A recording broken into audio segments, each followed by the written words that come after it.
I feel like we both grew up with guitars just around the house all the time, so I don't think it was like we have to. It was just like music is constantly present.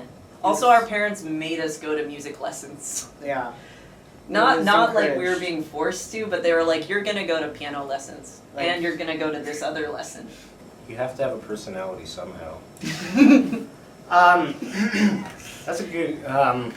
I think for me, I found music performing did kind of give this outlet in terms of both interacting with people and kind of doing something creatively that otherwise I didn't have anything to do, and I felt like I was at the time just playing video games and kind of sitting around. And getting into playing music, it almost felt like it was like a different person when I was doing it. It felt like I came alive and was more sort of confident per se, but it definitely had more of a sort of, I felt right in what I was doing. It felt like this is a key part of what I should do because of how it makes me feel, and so. I think we're all lucky to come from families who appreciate music.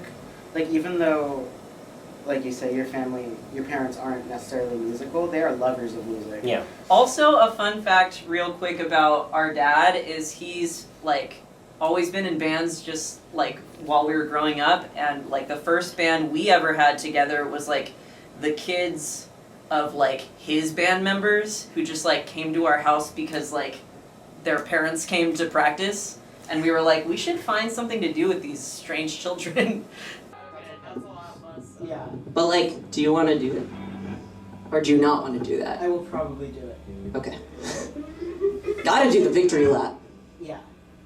Cool. Cool. Cool. Should we try Marvin Garbin? Marvin Garbin?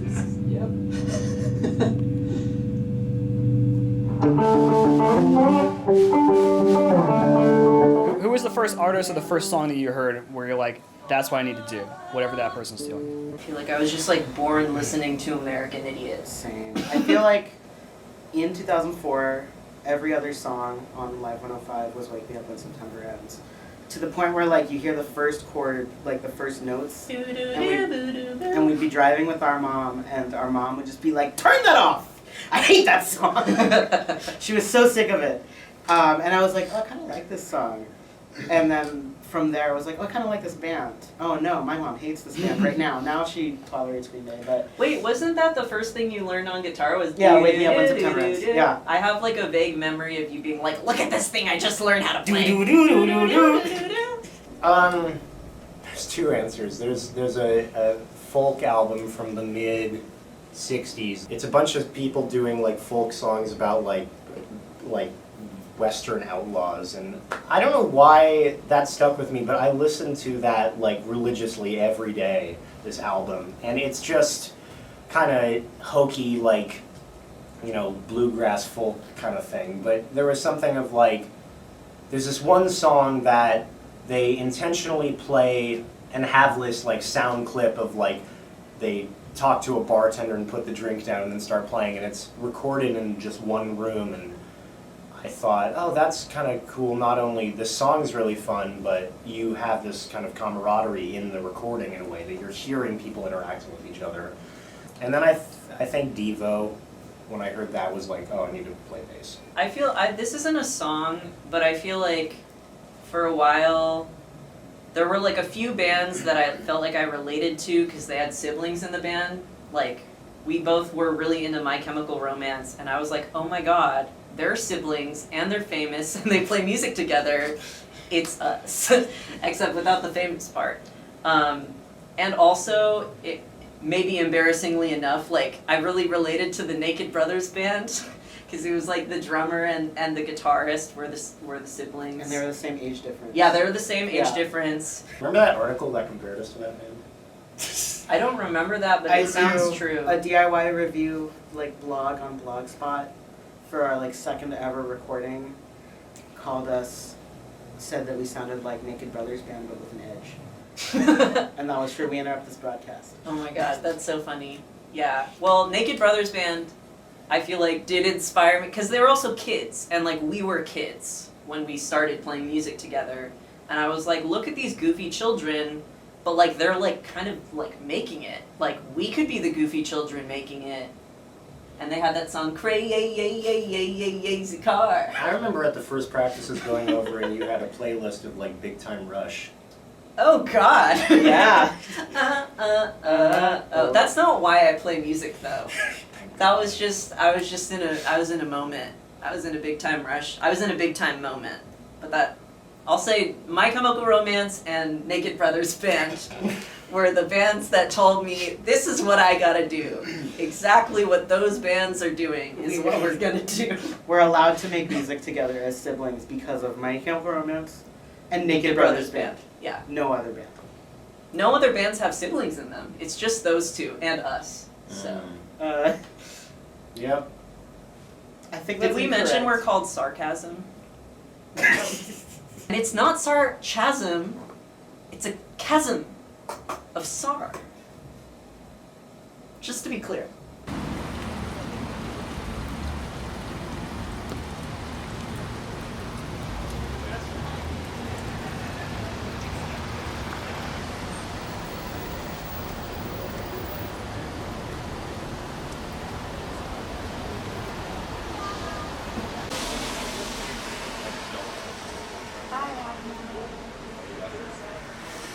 Well, Sarcasm. How'd the band form? The summer before we formed, Alex and I did Bandworks summer camp together. Shout out to Bandworks. What was your band called? Seven Monkey Samurai. Bandworks is a summer camp. They're still around, where they place you with other musicians your age, and you learn some rock band songs. So we were placed together and played some rock band songs Mm-hmm. with some other bros. Played some stuff. It was cool. I did the camp hoping like I'll meet people, and it didn't work really. Partially because I was nervous, and the song, like we played like a Rush song, and it was a lot more challenging than I thought it would be, and I kind of thought maybe this isn't the right thing. I remember we left, and I asked my parents kind of like, "What'd you think?" And they were like, "I mean, you did well. The rest were okay, oh, except for the guitar player. That one was good. And that was Mateo." It wasn't me. Then we all left after 5 days and never thought we would see anyone again. Fast forward to October. Mm-hmm. Let's look on Craigslist maybe. Wow, was 15, Stevie was 11, and like perfectly, like front page of Craigslist, 13-year-old bassist looking to start a rock band. And we're like, no way, No way. no way. You say we, but it was just It was you. just I me. didn't know what was Yeah. going on. I was like, all right, cool. I'll reach out to this random person, 13-year-old on Craigslist. Turns out it was Alex's mom. Shout out to Amanda. Amanda. Amanda got the 13-year-old. band together. Yeah. Alex's mom put an ad on Craigslist for her 13-year-old son, being like, my son needs friends, he wants to play in a band. It's true. It's true. And we're like, oh my god, is this the same person that we met over the summer? We know one song all together. We all Oh, know how yeah. to play Smells Like Teen Spirit. Because that was one of the songs you played at Bandworks. So we're like, all right, we're going to invite this kid over to our house. We'll play Smells Like Teen Spirit. And it'll be cool. That's the only song we played that day. Yeah, we And played then we it. were like, we're a band We're now. a band now, let's find a name. Yeah. We've told that story so many times, and I think it's so funny because it's not a story that would work normally. Like, you, one, will run into weirdos, but two, just the happenstance of the chances of that happening are so tiny that it's lucky that it, like, a week later and it might have not Yeah. been the right thing. Like, if I had posted the ad later, you had not looked, or like, you know, who knows. And I think, honestly, there is a big help of, I was in a band before that was friends that decided to play music together. And I think that is a lot harder because you have a dynamic as friends, and then trying to do the music can break that. And I got fired because of that from the first thing. And so I think us not having any connection helped because it was like, okay, well, here's the music, and then whatever comes of it is cool. Yeah. The And- friendship bloomed from Yeah. the music. And like even if it hadn't, you know, meshed as well as it did, it would have been less awkward because it's just like, yeah, Bye. we'll just play music and then be done with it or whatever.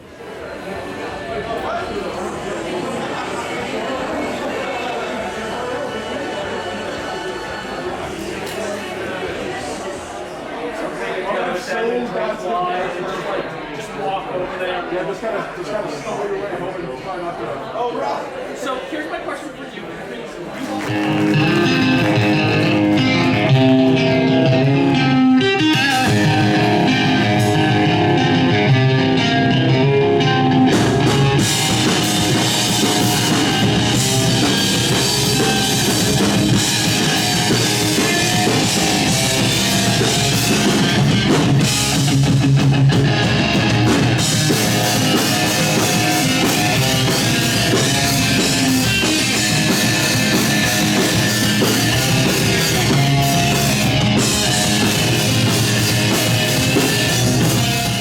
What's up? I'm Avery from One Arm Joey, and we're at Sarcasm's second to last show. I've known the Sarcasm guys since around 2012.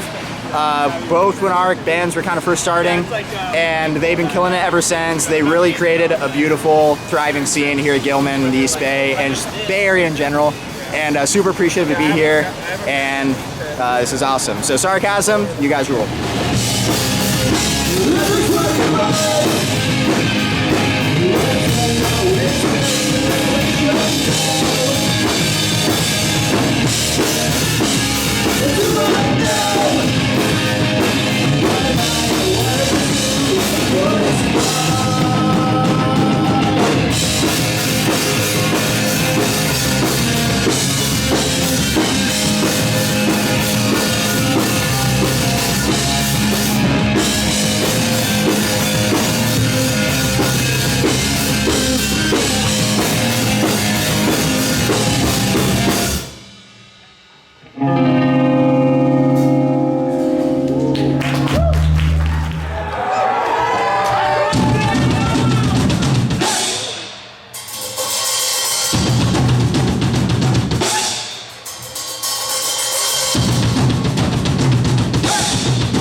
Hey, I'm Christian with Day Labor. Terrence with Day Labor. And we just want to take a second to kind of thank Sarcasm for all the years of service in the scene, everything they've done for us, all the shows we play together. They really mean a lot to us, just having us here, having us as a part of it. I mean, we go back to, you know, playing in Antioch at the Music Days. We used to, like, you know, see them. They were high school kids. I mean, we weren't too much older, so, you know, we saw them and we knew they had potential. And it's just one of those things where, you know, you just keep playing with each other, and it gets to the point where, you know, 15, 20 years down the line, we're doing this. Still out here, yeah. Still doing it. Yeah, I feel like they were like one of the first like bands that we consistently played with, you know, like back in the day. So it's just awesome to see like where they've gone, like the progression. It's awesome. And congrats on everything. I mean, if this is really your last show, and I'm guessing it is, this is one hell of a career. Kick ass.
Jacob, and I'm Connor. You're Connor, and we are in Gill Brothers Band, and it's really cool that we get to play this show today because without Sarcasm, we probably never would have gotten a chance to even play at 19-4 Gilman. So without Sarcasm, I don't think we would have really ever had a connection, or I mean, they were a really huge part of us being able to get our foot in the music scene, in the Bay Area in general. We're from Lake County, and we came here, I don't know, maybe like 2012-ish, 13-ish, around there for the first 14-ish, time. I'm not even sure. And we got here, and like Sarcasm was just a huge part of us being able to participate in a music community. And so that's what they did for us, and like hella people. Yeah, absolutely. I just say, like, you know, growing up in a small town, rural community, and not really having the largest music scene or having this all ages space like this, like Sarcasm definitely was. They kind of gave us a music scene and made us feel at home here. So yeah, very important to me, and I think a lot of people would agree.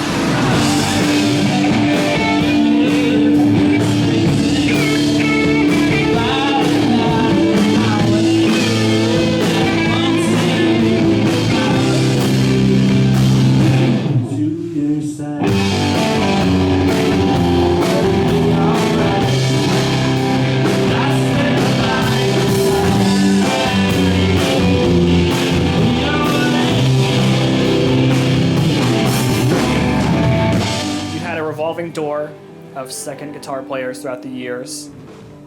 How come this is not a constant, and has this changed over time, the role of a second guitar player in the band Sarcasm? We were a trio We at the started start. as a trio. Our chemistry as a trio has always been, it always felt the most like cohesive with just the three of us, and every time we added a second person, oh, well, we need to sound bigger. Like, there's so much stuff happening that like would sound so much better with two guitars. So like that is why it's never really been a constant. Also, I feel like each of us has alienated one guitarist over the course of I'm It not wasn't gonna. me, It not wasn't me. you. No. I never did anything wrong. in I this think band. the reason for the revolving door is also because we started as a trio, and like because we're siblings and we're all kind of awkward and weird. We've been a little cliquey. I don't think, No. I fully stand by, as I fall over, I fully stand by the point that we developed a band for a long time and have, I don't know, this sounds bad, but it's like we put in so much into what this is. And I think in a lot of ways that does come with a layer of kind of defensiveness of like, this is our band. creation, and it's really scary to bring people into that because you don't know is this going to mesh as well, and you don't, you want to make it work, and a lot of times it's like, you're friends with these people and you really want it to click, and it just sometimes doesn't because you can't manufacture how it works. And we have our systems and habits in place, and at this point it's hard to unwrite like this is how stuff comes about and this is how we've operated and this is just kind of things that we don't think about anymore. It's just a subconscious thing for a lot of us in a lot of decisions.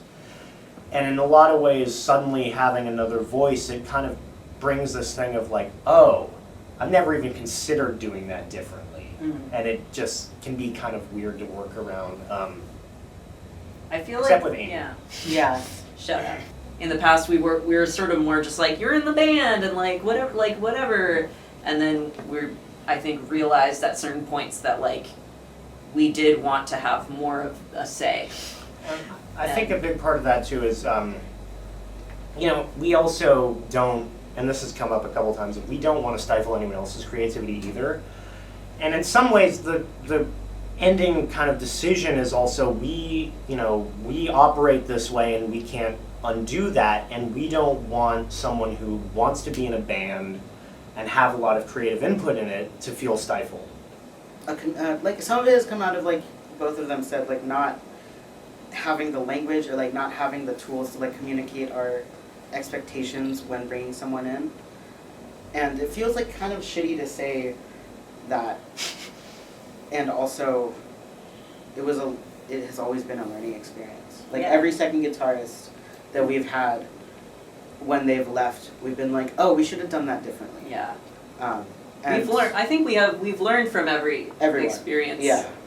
So when we asked Amy to join, we were super upfront about like what it was gonna be like and like our expectations of Amy, and like, are you chill with that? What is that cool? And Amy was like, Yeah. Okay. yeah, okay.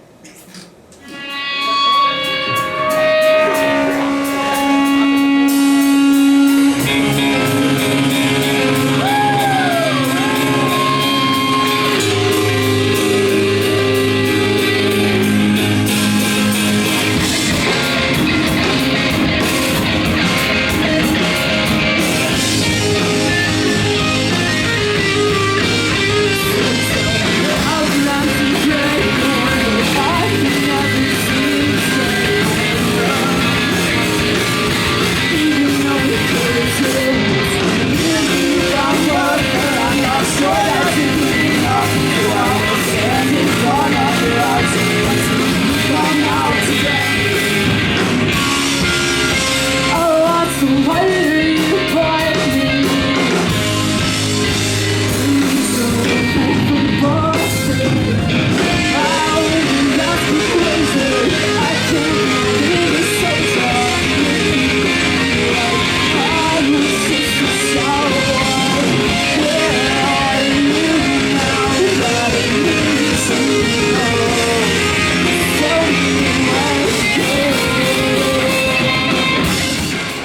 Amy from Like Roses.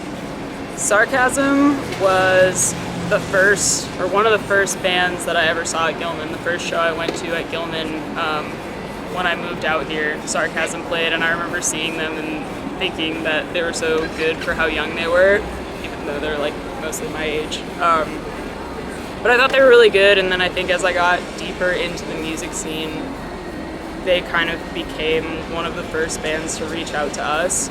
And that was really cool because it's kind of hard to get into a scene in a town that you didn't grow up in. And so I think first it was Mateo, and we played some shows here and with Sarcasm, and it was kind of nice to do that with them. And then Alex, through his label Lava Socks, a couple of years later asked if he could do the Like Roses EP on vinyl. And then kind of during COVID actually, Alex and I started hanging out and playing covers because there was nothing else to do. And then we asked Mateo because we were all in the same bubble.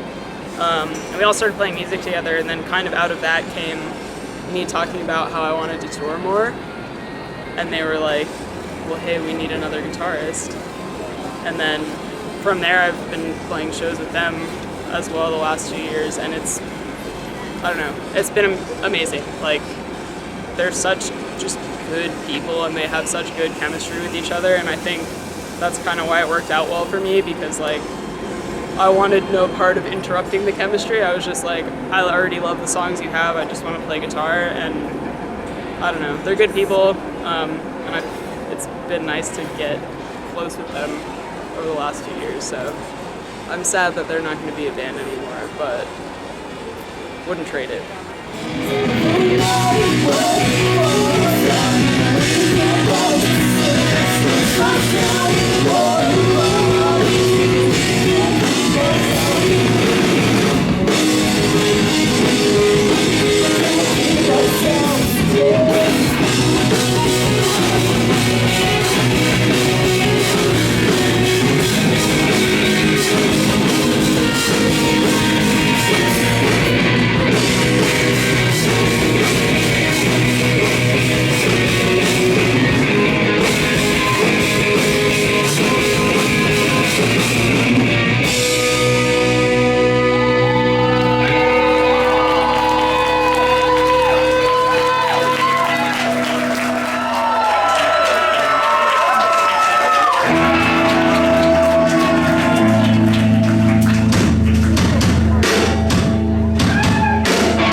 Hey, what's up? This is Randy from Get Married, and we're here at Gilman to celebrate Sarcasm's bittersweet farewell. Sarcasm has always been really nice to Get Married every time we've played shows together and hung out together, and they've just been a really nice, solid support system in the scene that we share together, and it's really cool to be able to celebrate with them tonight.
Mike Park. I run Asian Man Records, and I have been lucky enough to be able to put out the last few Sarcasm records, and I was really inspired by the work that Stevie, Mateo, and Alex were doing just within the Gilman community, and I felt like every time I started going to Gilman, I would just see them like having these like sessions with other volunteers, like helping them assemble cassettes or CDRs or 7 inches, and it was just such a cool and inspiring thing for me to see. And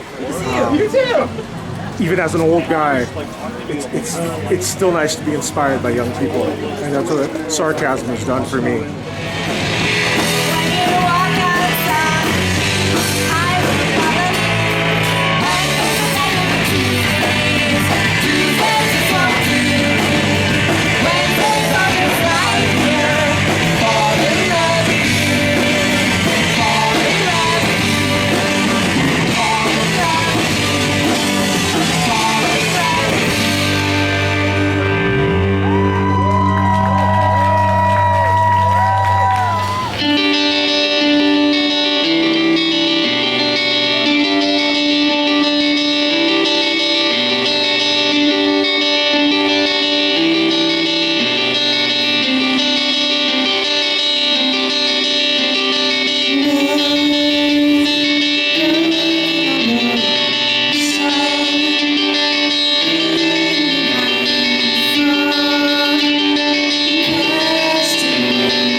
I'm Shannon from A Week to Still in Bed.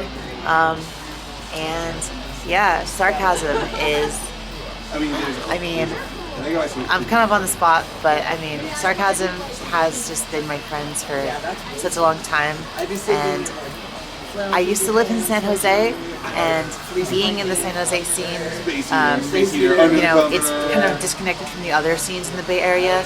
And Sarcasm has such a big presence in the East Bay scene, and they were such so welcoming to like me when we first got like connected, and like helped me a lot feel just like, I don't know, like sort of welcome and invited. Like, I don't know, like I know a lot of bands in the East Bay, right? Like I'm friends with a lot of bands in the East Bay, but Sarcasm was like one of the only bands where like, you know, we like hung out besides just play shows together, you know what I mean? And like their music is great, they're all really awesome people, they're just a very inspiring band.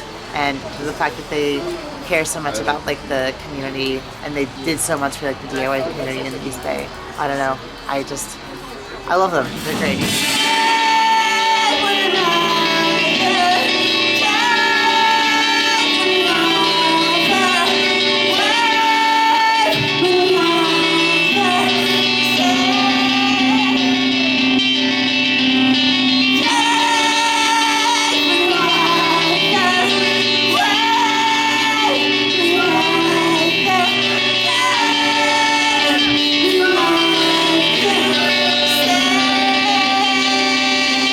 What was the first show you guys played where you're like, okay, this is a show, we gotta take this seriously, like we're nervous? I mean, not to humble. I mean, opening for Jawbreaker was a big one. It took 9 years to play a show. I think the first time we ever headlined Gilman for our album release show for Help I Need an Adult in 2013. Because it was, I don't think I expected the show that happened to happen. Because there were like people there. Like my friends from college like all traveled down to come see us play. And there was like a crowd. There was a crowd for us. Like people were there and excited because we had written and recorded and we're now releasing an album. It was a very like culminating moment of like being a band in high school, because I had just gone away to college. Like we had just kind of been like, we'll be back at some point. Like we're kind of shifting. We'd only been a band for like 3 years, and it was like, whoa! Like these people care enough to like wait for us to come back, and they like care enough to crowd surf to these silly songs that we wrote. We used to, actually, this is probably it. I think we did a show, this is really early, 2011-ish. We've been a band for like a year. And it was at this place called Freedom Performance Arts Center. And we played, I think, like 45 to 50 minutes, which at that time was all the songs we knew. Plus covers. We did a fake encore. And I remember for me, it was, the room was surrounded by mirrors. And so all you could see was you playing. And I think in my mind I thought, okay, this is like beyond the talent show and beyond like, it felt like, again, like we were saying with the 2013 show, there were people there from like our high school Maybach, and people came, and there was like a tiny room, like this size, and it was filled. Yeah. And I think we thought, man, we have like, there's something to prove with this. Probably sucked, but yeah, that to me felt like a transition from sort of like more of a hobby type thing to, okay, maybe we can try to like work and get better at this.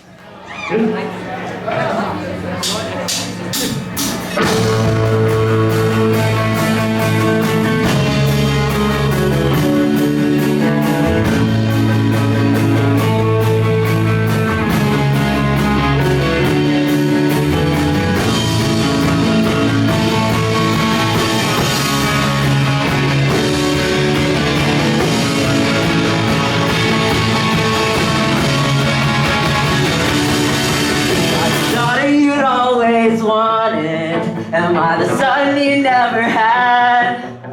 Do you feel comfortable being honest with me?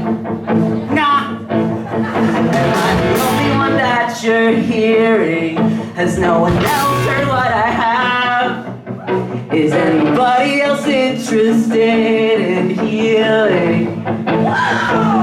I'll hold some space for you. I have some space for you.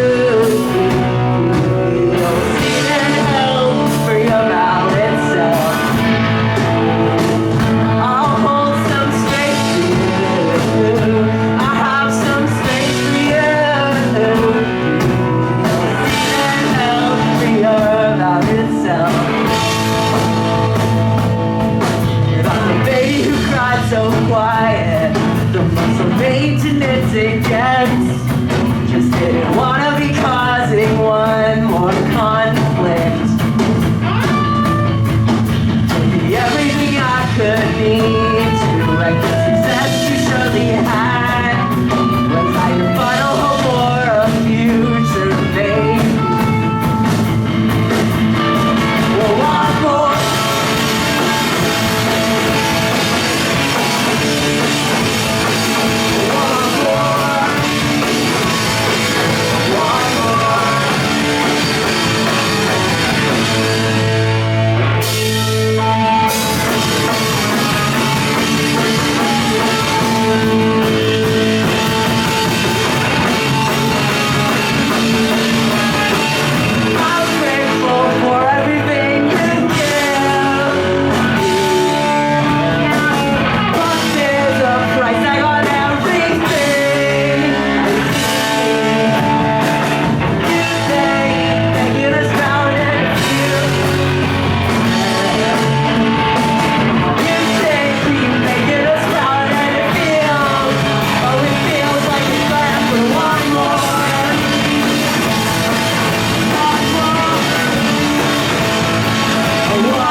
thinking about myself. Classic. When I listen to you, I think I'm falling apart. I can't stop thinking of everything that I could say back. I think I'm falling apart. I can't stop thinking about myself. And I wish you could too, 'cause I've been thinking of you.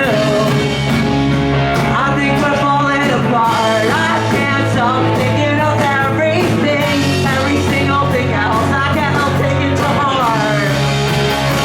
Everything's falling apart.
Hey, what is sarcasm? That song's hard.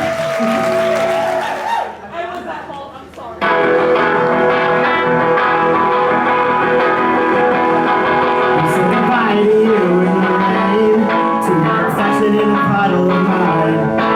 The same afternoon as another friend's funeral, 100 miles away. It's 7 hours from home. That sucks. But I know I wasn't really expected to go. But I know if we had, we might have made it through. I'm on another road and I'm driving 5 more hours to go. Why would you expect tomorrow? Last night on the phone, we decided to move north together so we could get the second chance at you. I could drown myself in the Willamette River. I put on a steering wheel, talking on black smoke on the 95 hill. Looking under my breath, please don't break down yet. Please don't break down yet. Please don't break down yet. Please don't break down yet.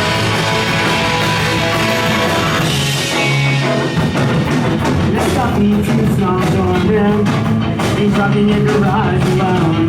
Tonight to think about the miles between us while we yell at each other on the phone. 'Cause I know we learn more sense than each other's friends. Yeah, I know in the end makes more sense than each other's friends.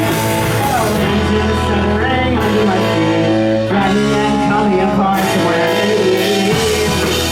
Whenever you could say, don't break down yet.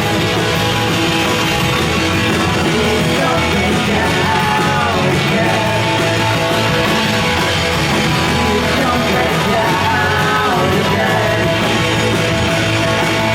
Please don't break down yet. Well, do I miss you better? Well, don't you play yourself, 'cause there's a hole in my heart and a weight on my chest. You forgot to listen, I'm here to say that. But I was never.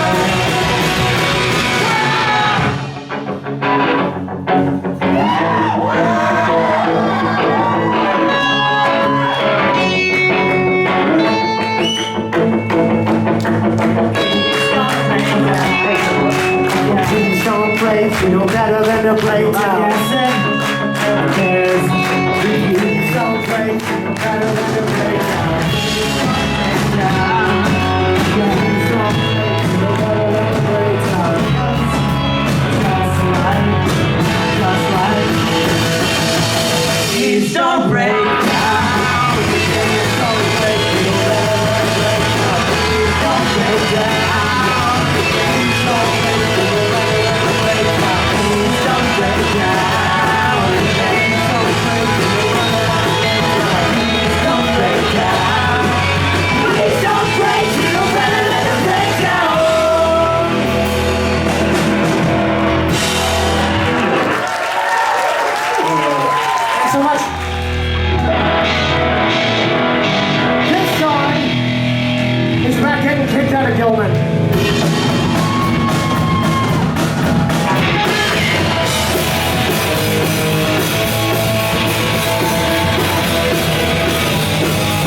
even try. It's not the back. And never turn your head around again. 'Cause it's yours again. And never turn your head around again. Stop deciding like the next one back. Like a door to you will be out. There's no return for anything.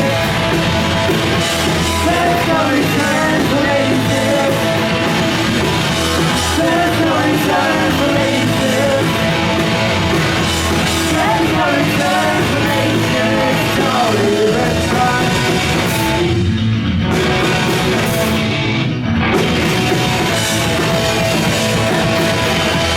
There's no return for anything. There's no return. There's no return for anything. There's no return for anything. Don't even try.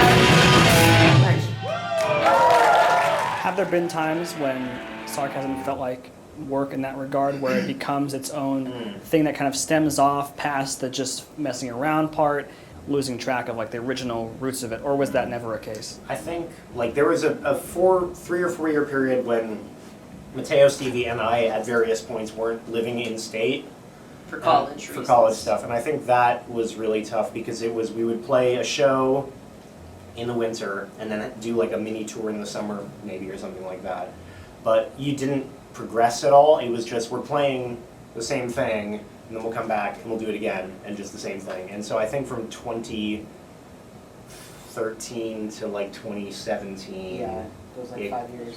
we put out like 2 EPs kind of. It almost feels like 2018 to now was like the real band, because there's not that many people that are aware of it from before that anyway, so yeah. I will say that like one thing that is nice about this band is every time it's felt like, oh god, like work is trumping friendship. Like we've been able to like refocus and like have a conversation, like work through it, like because we weren't friends before we started the band and we became friends by doing the band together. Like we were able to naturally be like, oh, okay, this is the time. It hasn't felt like the right time to end it beforehand. Whatever like band fight we've got into like 5-10 years ago or whatever about things, like it's never felt like, it's felt like just like a fight or like just like a thing that we worked through, and then choosing to end the band was like, oh, yeah, it's the right time now.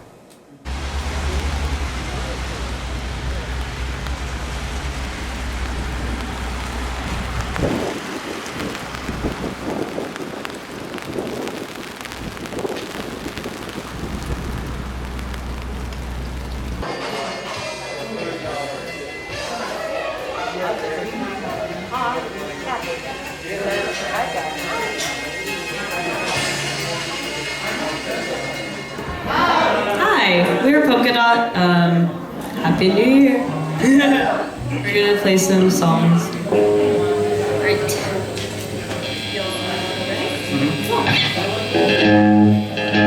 Heaven for me is correctly. Purple lights. And your face strong sway. Running down someone.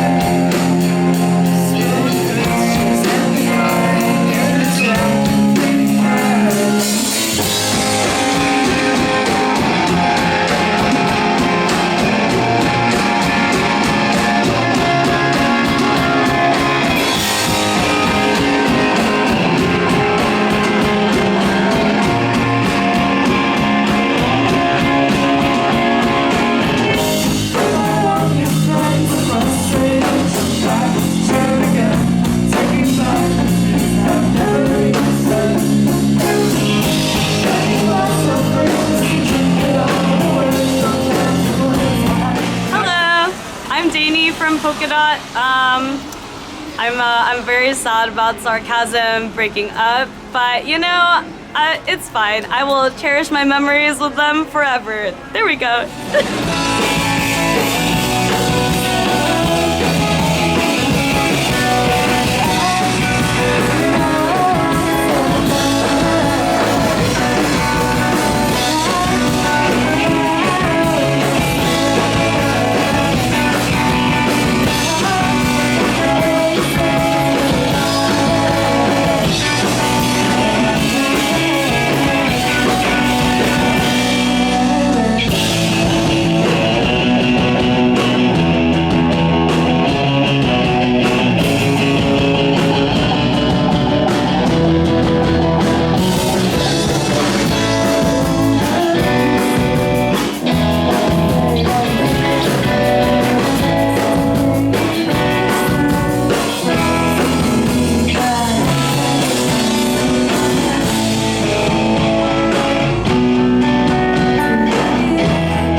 My name is Ilya. I'm the guitar player for the Hammerbombs. I've known Sarcasm probably since their first show. My ska punk band played with them. I think it was their first or second show. And it's really wild to see a bunch of kids grow up into adults and just really thrive and really do a lot with their music. A lot of people that kind of start out as teenagers and just kind of abandon the scene. I think in the case of Sarcasm, they really took it to heart, and they really wanted to help people out in their community, and that's not very typical for most bands. I mean, a lot of bands talk about it, but not a lot of bands do. Wanna fix myself, but I keep on trusting you. Keep on trusting you.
I'm Jake from Sweet Gloom and Get Married.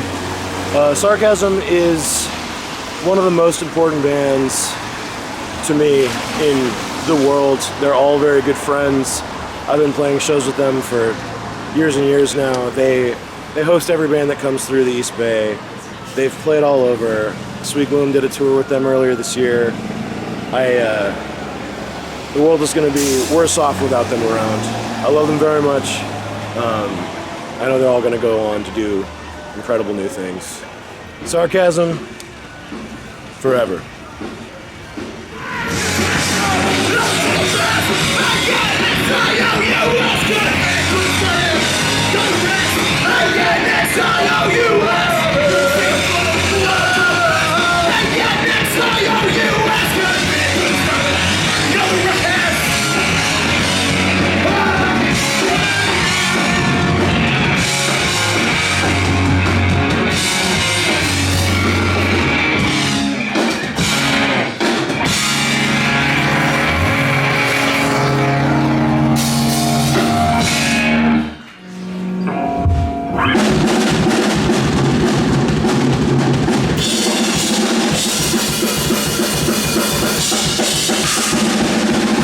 We're Neverland.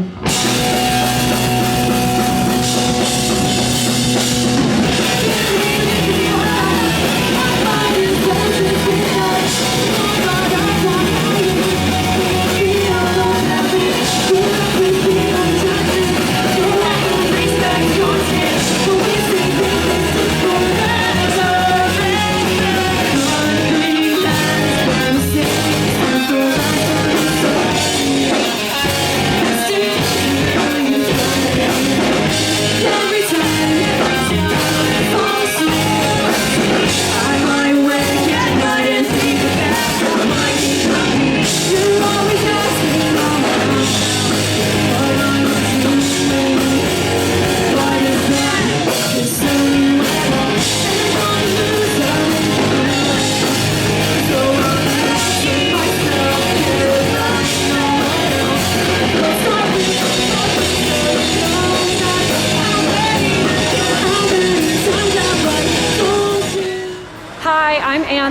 I sing in Neverland, and my band, Neverland and Sarcasm, have kind of a fun and cute history together.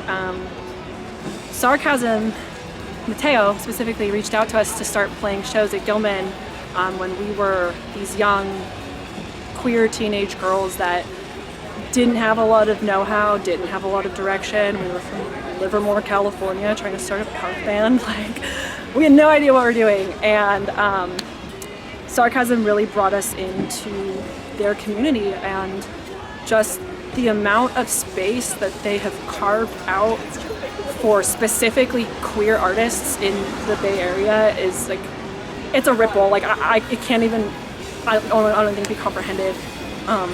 I've had people, young queer kids, come up to me and be like, well, we started a band, blah, blah, blah. Like, that ripples back to Sarcasm. Like, it all just goes outward, and they're really special. They're really special to the Bay Area, and we're gonna miss them.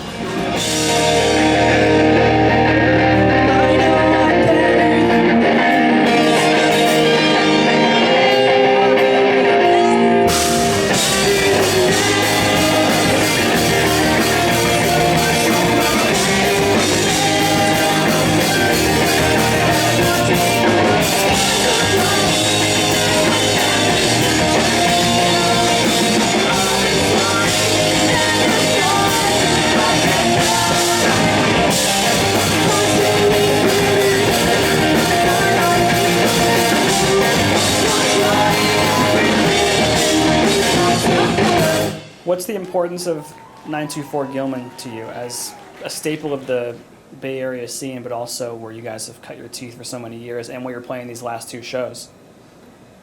Gilman's my house. It's so funny that, like, being from the Bay Area, I personally have gone through, like, ebbs and flows of taking Gilman for granted and then, like, remembering, like, oh shit, this place is so important. We all got involved as, like, young, middle school age, teenager-ish. I started going when I was 12. And then we all kind of fell in as we started playing shows. The only people that would book us were the ska people for a sec. Yeah. Yeah. And I don't know, it was the only accessible all ages space outside of the, like, weird spots that we were finding ourselves to play. And so getting involved with Gilman and being welcomed into Gilman and slowly growing up within Gilman allowed us to, like, learn everything about being a band, pretty much. Like, we cut our teeth there. Like, I ended up becoming head of sound. Like, Alex is now the head booker. Stevie is now the head of sound. And You used to be head booker and head of sound. Yeah. Do you remember that? I do. I will also say, like, what we're saying sounds really positive, but I feel like the first, like, 5 years we played Gilman, just, like, nobody gave a shit about us, which is fine and actually was helpful because when we were kind of a shitty band, it's like, it helps, I guess, to not just, like, get instant praise and for people to be like, we don't like you.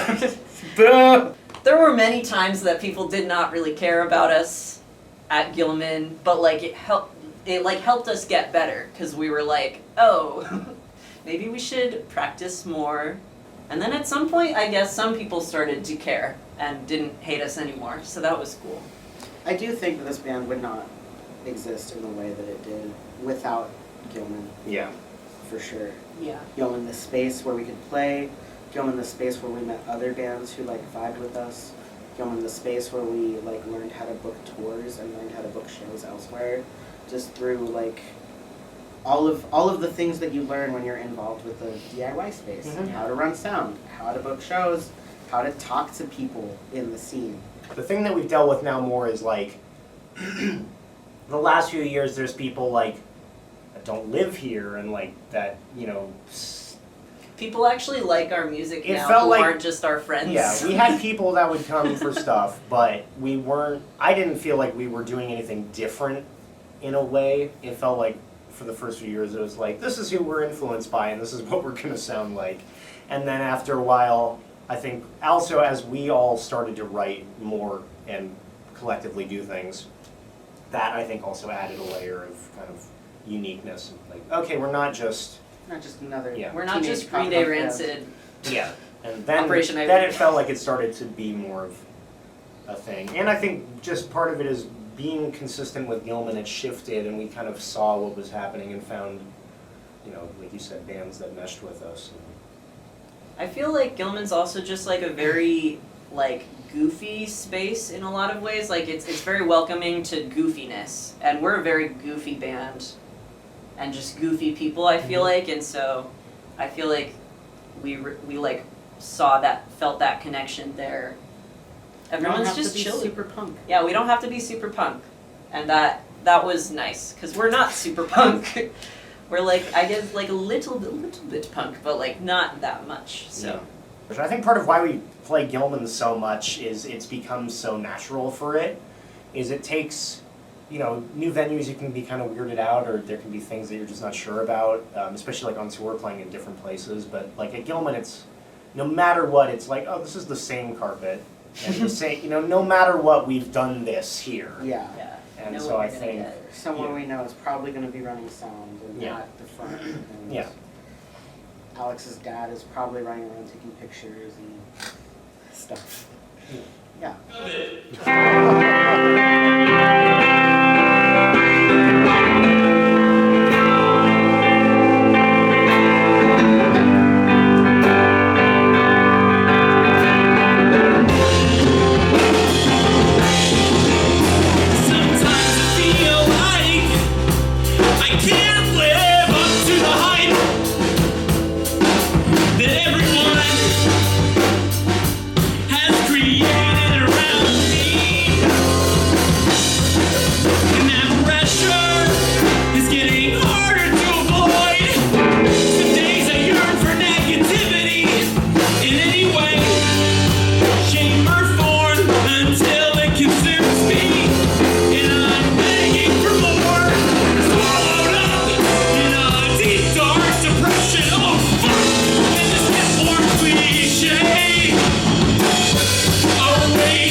Hey, I'm Jay Levy from Jay Levy and the.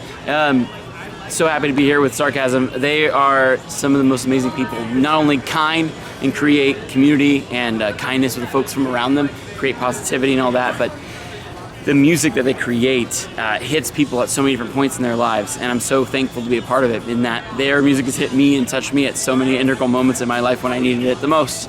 And I think that sometimes we forget about the fact that that's what music is about. Music is about creating that connection in other people in those moments in time. And I'm just so thankful for everything they've created and all the love and just care that they put out into the world, because that's what we need now more than ever. And thank you, Sarcasm.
Hello, we're Danger Inc.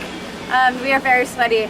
We love Sarcasm so much. They are so wonderful. We met in 2014 at VLHS, and it was not only a special space, but they were also special people, and we were so excited when we met them. We knew that we had to be such good friends, and flash forward to 8 years?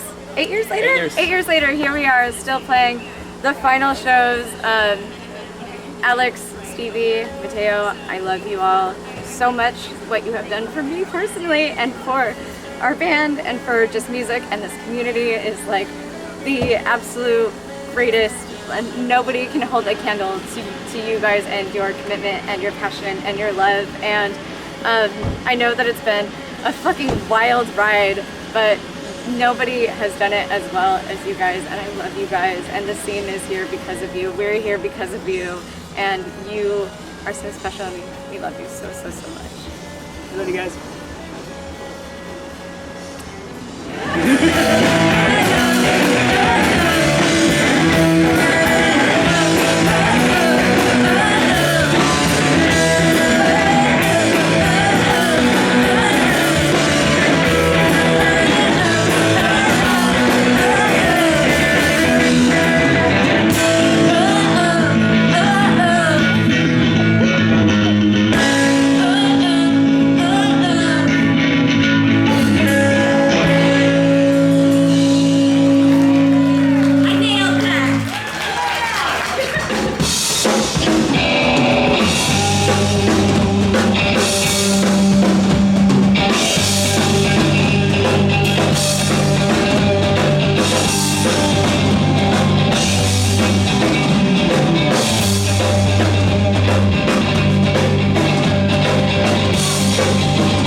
Mateo offered us our first Gilman show back in 2017. I was coming here, I was 15 years old, and I didn't know what the hell I was doing, and I got a message on Facebook from Mateo being like, hey, do you want to play this show, in a few weeks? And I said, what the hell does this person want to do with me? I played dumb pop punk music and bad Operation Ivy covers. But we played on that floor right there, and ever since then, this kind of became like a home for us, and that's thanks to Sarcasm. And I'm echoing what a lot of other people have said tonight, but this is a band that, without these people and their music and everything that they've done, a lot of, what became the scene here for several years would not exist. We would not exist in the way that we do.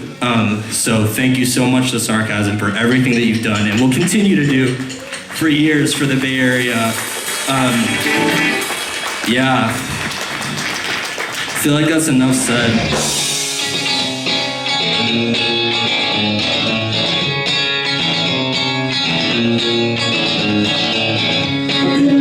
I've been around, and I will sit and watch you drown. We'll leave town, and we'll leave town, and I will watch you when I cry. I've been around, and I will sit and watch you drown. We'll leave town, and I will watch you when I cry. I've been around, and I will sit and watch you drown. We'll leave town,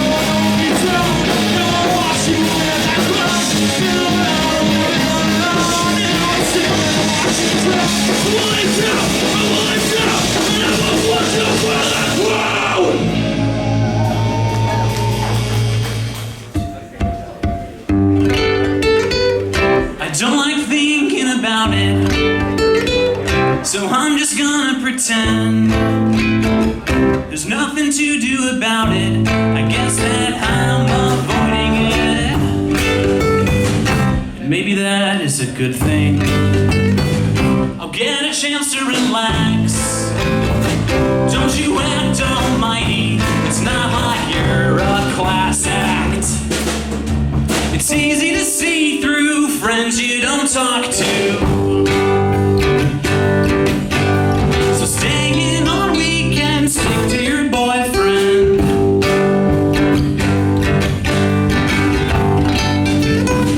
I'm finished talking about it. So now it's time to pretend away all those good and bad habits. I'm better off avoiding them. And if there's shit, get it straight, man. Cause you strike all the nerves. Got me feeling dejected, but we gon' get what we deserve. And I hope you come to recognize you criticize everything I do and say, but honey, it don't mean a thing, just like a federal holiday. It's easy to see through apologists with attitudes. Don't think I'm not including you.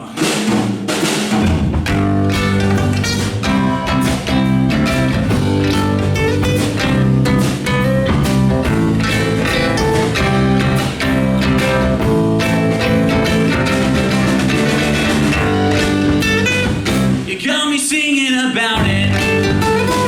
So here's to you, shitty friend. Ain't doing nothing about it. Talking trash, but I'm not listening. I'll reconcile in those good things. My honest chance to relax. Don't you act almighty. It's not like you're a class act. Thanks. Do you often get sentimental thinking about how things have changed over the years and who's come and gone? Because you've been in the same kind of era and you've seen it go through all kinds of ebbs and flows.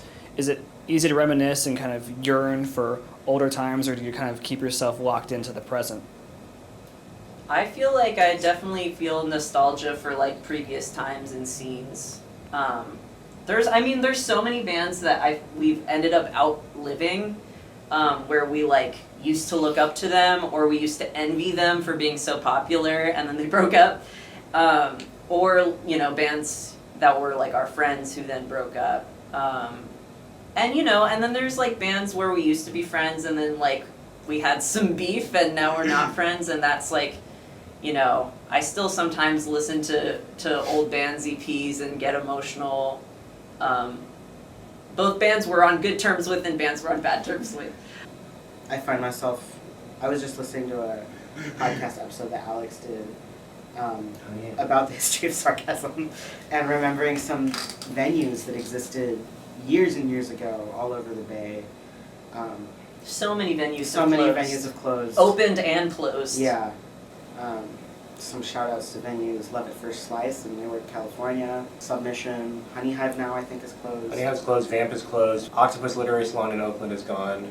And I think also there used to be this network that you could, if you had bands coming here, you could really find a way to get them a lot of shows and have this kind of, you know, Bay Area kind of cooperative thing with venues. And now it's, well, you can play Gilman, you can play Oakland Secret, or the bars. Yeah. There's nowhere in Richmond. Now there's Lucky Duck Bike Cafe. Yeah, there are new venues that are starting to come and appear now, finally, but like most of the kind of East Bay beyond Berkeley, kind of up, there's not that much. Santa Rosa doesn't really have that much at this point, and like, I think we're focused so much now on very specific cities, kind of like San Francisco, Berkeley and stuff, and I definitely miss that you could play shows like Newark and things like that, where it's like, there's a whole separate like subculture there that you don't get to ever see, and it's kind of, through the closing and stuff, it's become more unified in, I guess, a weird bad way, where it's just like there's not these little communities. There's kind of a community, but they're very spread apart and don't really have access to good spaces to do stuff anymore. I also feel like Ghost Ship was like the canary in the coal mine a little bit, because after Ghost Ship, a bunch of venues ended up like disappearing all over the country. Yeah. And the pandemic just kind of hammering that home. I will say though, like, I feel like music and like DIY music continues to persist even when it seems like it's all over. Like, even in just like Gilman reopened in like March 2022 and it's now December 2022, and like I've been, you know, there's all these like little high school bands that are playing now all of a sudden, or like and so I think there's like this constant death and rebirth that happens in like every scene, including the Bay. And like I hope that, you know, our death allows for the birth of some other, you know, some other bands. Because I think sometimes people just need to be told that they can do it if they want to. Like, you don't have to wait for someone else to let you play music. You can just do it. Change is the only constant. It's true. In any scene. We've been a band for 12 years. At the end of this show, we will not exist. I want to start off by thanking Mateo, Stevie, and Amy for being in a band with me, and specifically Stevie and Mateo for being on this journey with me for 12 years. There's no better way that we could be ending it than here at 94 Gilman. Thank you so much for being here. It means the world to us. We're going to start off with a cover. This year sucked. The past 8 years have sucked. A lot of years in the past have sucked beyond that, and they will continue to suck most likely. Hopefully we can have more positive years, but just based on the track record, you know. Sarcasm, are you ready? Oh yeah. Tell them how it is. Oh my god, how is this to write about the brothers and the tear gas and all the rubber bullets, whizzing through the sea like bleeding brown, bleeding black, bleeding white and blue, I wanna get it out of it. Fucking money down, just raised in the air, even though this is going like the sweat, straight and up with these plays on the throne. How much does it want to do, this one thing we live, I'm fucking tired like that, you didn't want to.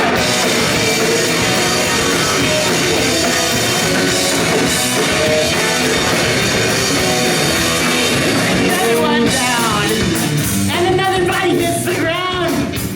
Another name on the front page, suddenly a disgrace. Figures pointing all around. It's another bad day where I can't get out of bed, staring at the ceiling like a ringing in my head. What kind of I got it? I got it. What kind of this got me bad? Tell me how we're gonna do the world. Tell me how you make it out of bed every day. Listen to me, I don't know what they heard. Fire in your eyes to live. Tell me how we're gonna make it through. Promise me we're gonna make it out alive.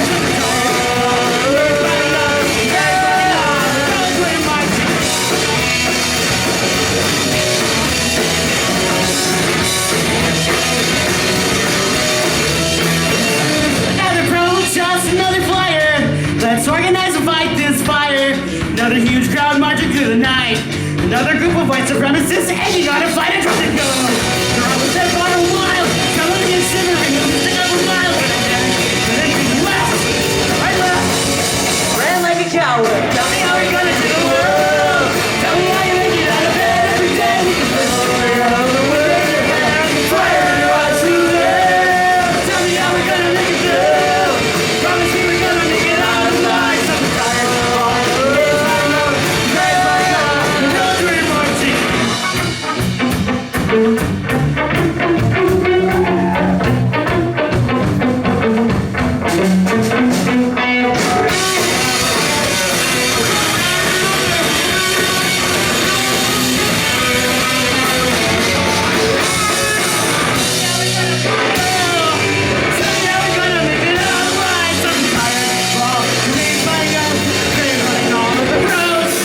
Tell me how we're gonna make it through. Promise me we're gonna make it out alive.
trying to write a song about it. What the hell? I need some Wonder Bread. Wonder Bread. It doesn't really have a route in my head. What can I do to write a song?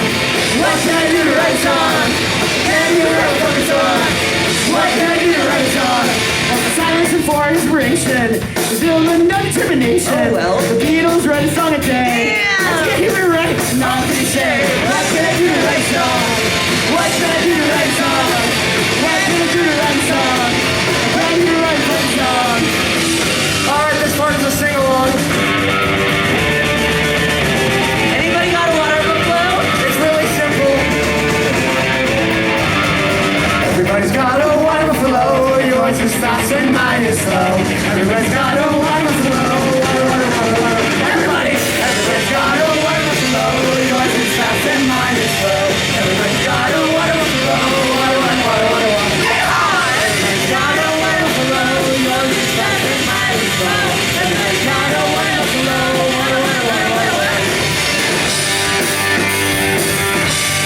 13-year-old me thought that was a really cool idea. What can I do to write a song? What can I do to write a song? Can I do to write a fucking song? What can I do to write a song? Well, I wish I could write this today, but I don't remember one. Write like it's in my brain. I think I need to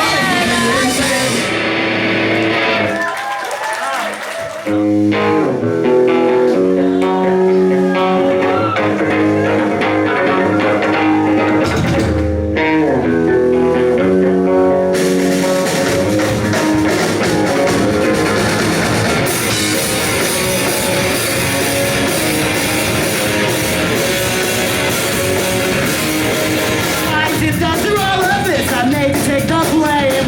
It's gotten to the point where your heart breaks to hear his name. Yeah, I wonder if I was so bad, been the one. Hear both sides of the story when all was said and done. So listen up, cause we've been hearing trains pass all day. So take my hand, and I won't let them take you away.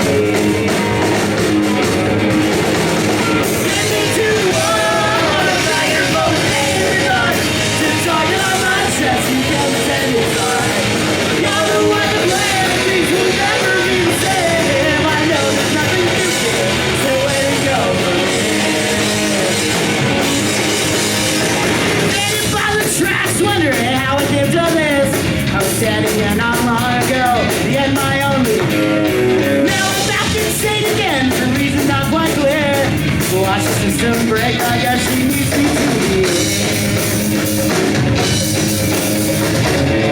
Listen up, cause we've been hearing trains pass all day. So take my hand, and I won't let them take you away.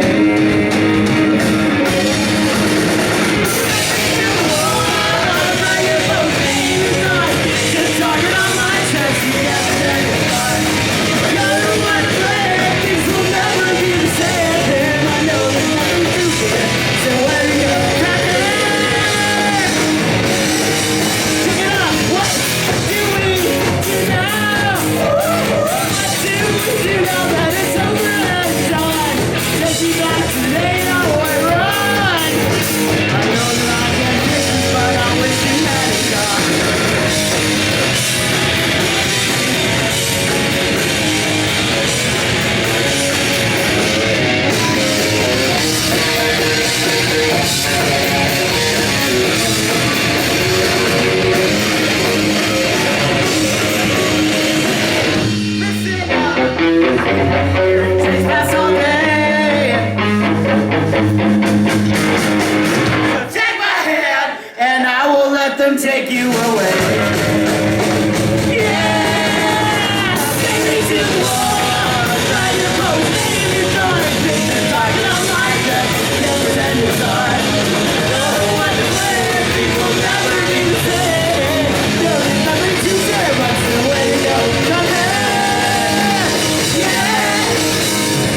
yourself 2, 1.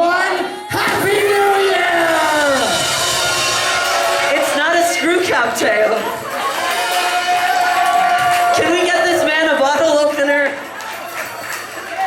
Like most things sarcasm, that would have been better if practiced. But way less charming. What do you want sarcasm to be remembered as? A band. 2 trans siblings and their cis friend. I think I'm going to keep bringing this reference up. Yeah. Do it. I love the band REM. I understood why they broke up, but they broke up in the stupidest way possible. Where they just said, we're done, bye, we're not doing anything else. The last album is our last album that we already put out. And I think we are leaving in a way that does fulfill something, and it has a consistent, like, solid ending.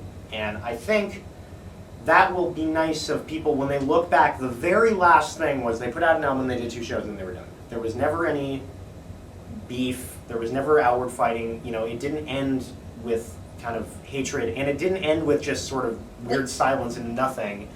And that's not to criticize bands that do that. That is sometimes what has to happen. But I think the fact that we were, you know, relatively consistent throughout the entire time and put out music that we were happy with, put out and, you know, did shows, and everything that we did was, you know, purposeful and to the very end of it. That sort of gives fans a, you know, way to say, okay, I'm happy that they left with this.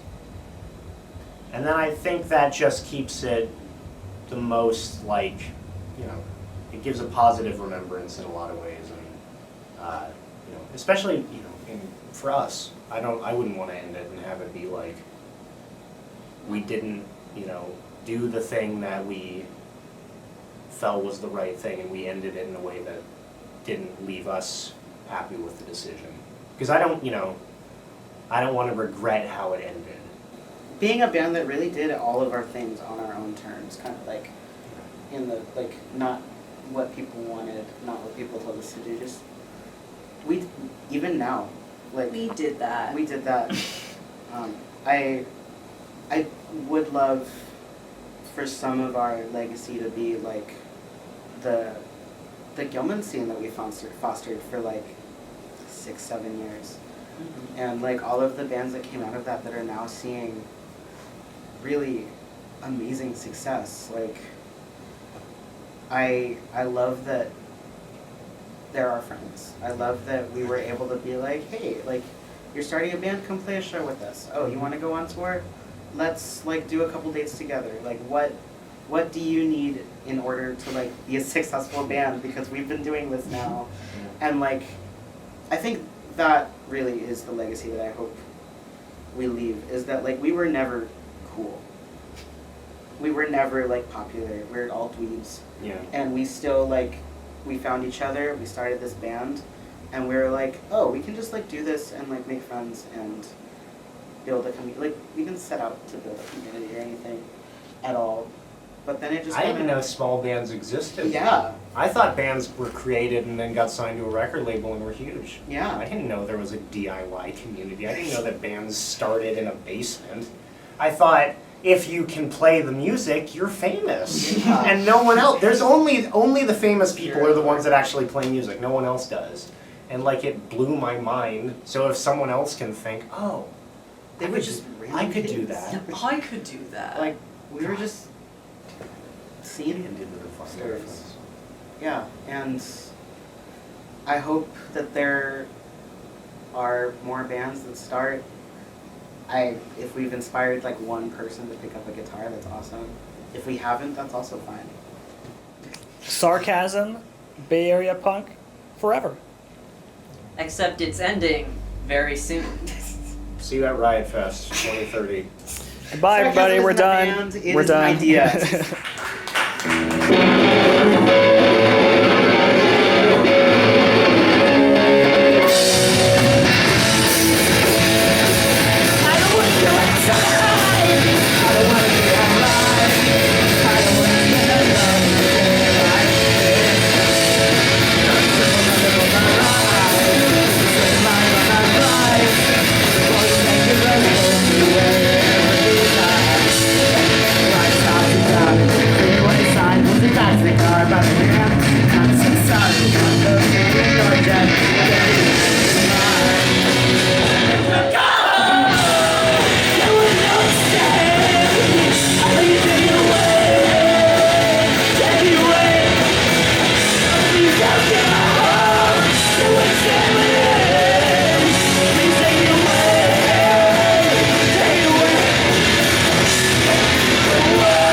tried to keep it together. Instead I did it on the bathroom floor. Just wanted to hurt.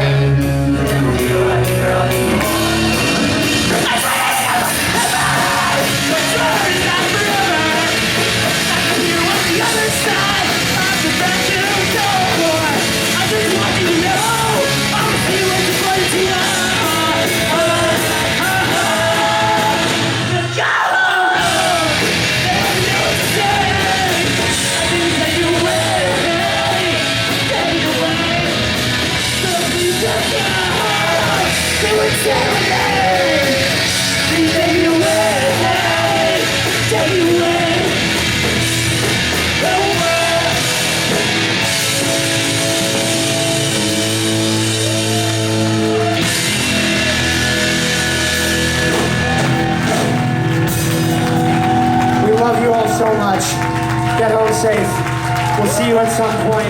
We've been Sarcasm from Berkeley, fucking California.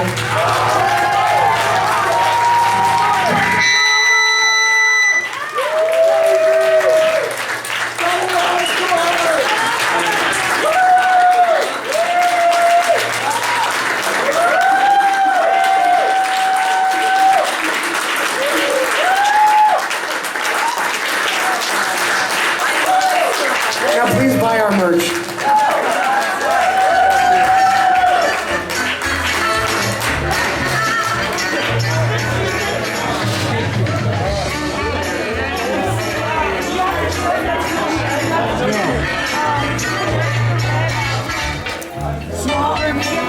Medium?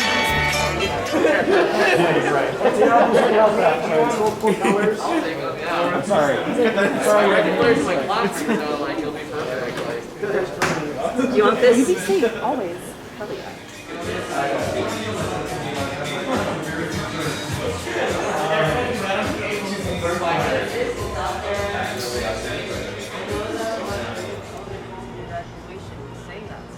Do you remember the joke? I think it was really low.